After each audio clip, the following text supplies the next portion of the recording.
नमस्कार।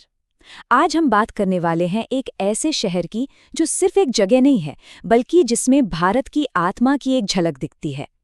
एक ऐसा शहर जहां इतिहास, आस्था और संस्कृति की नदियां एक साथ आकर मिलती हैं। तो चलिए, आज प्रयागराज की गहराइयों में उतरते हैं। ये शब्द प्रयागराज को एकदम सही तरीके से समझाते हैं।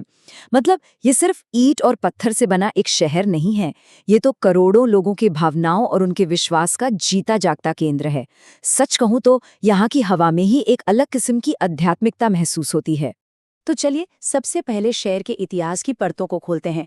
देखिए, आज का प्रयागराज जैसा है वो अपने शानदार अतीत की वजह से है। और पता है, इसका नाम ही अपने आप में एक पूरी कहानी है। इस शहर का सबसे पुराना नाम है प्रयाग, जिसका मतलब है यज्ञों का स्थान। ऐसा माना जाता है कि सृष्टि के रचयिता भगवान ब्रह्मा ने खुद यहीं पर पहला यज्ञ किया था। और सोचिए, इसका जिक्र रामायण और महाभारत जैसे महान ग्रंथों में भी मिलता है। इससे पता चलता है कि ये जगह कितनी ज्यादा प्राचीन है। अब देखिए, वक्त के साथ साथ इस शहर ने कितने रूप बदले हैं। प्राचीन प्रयाग से ये बना इलाहाबाद। 1583 में जब मुगल बादशाह अकबर ने इसका नाम बदला, फिर आया ब्रिटिश राज और ये एक बहुत ज़रूरी एडमिनिस्ट्रेटिव सेंटर बन गया।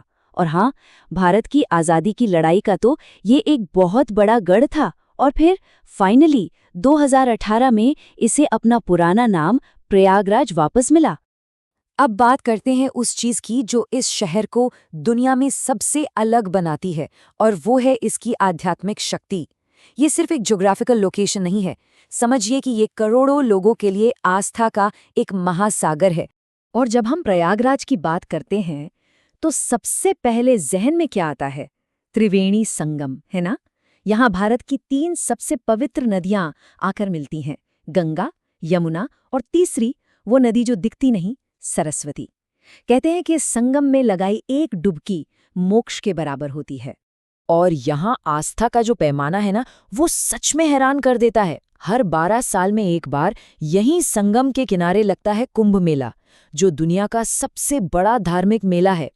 जरा सोचिए, करोड़ों लोगों का विश्वास एक ही जगह पर एक ही समय में।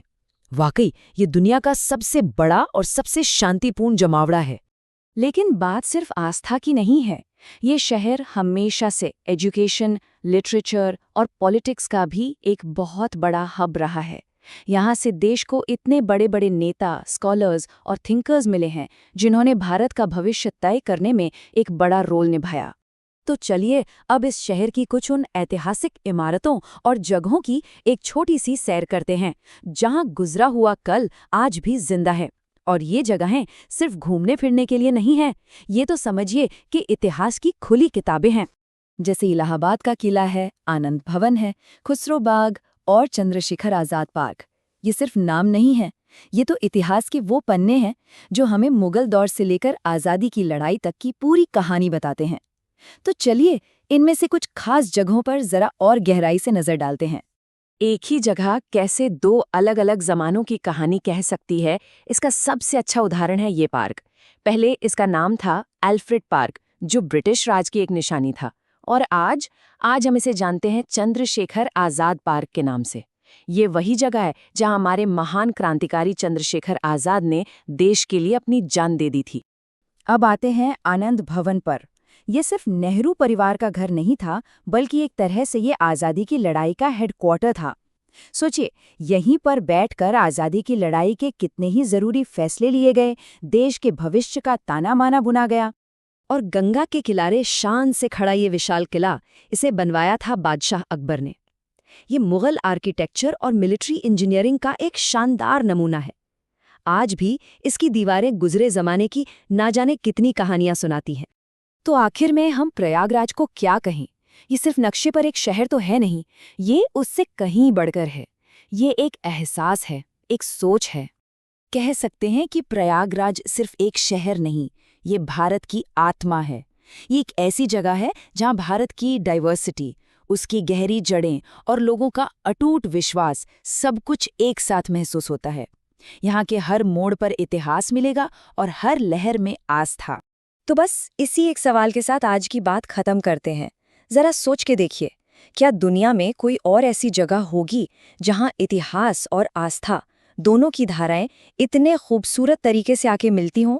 सच तो ये है कि प्रयागराज का सफ़र करना असल में भारत को खोजना है।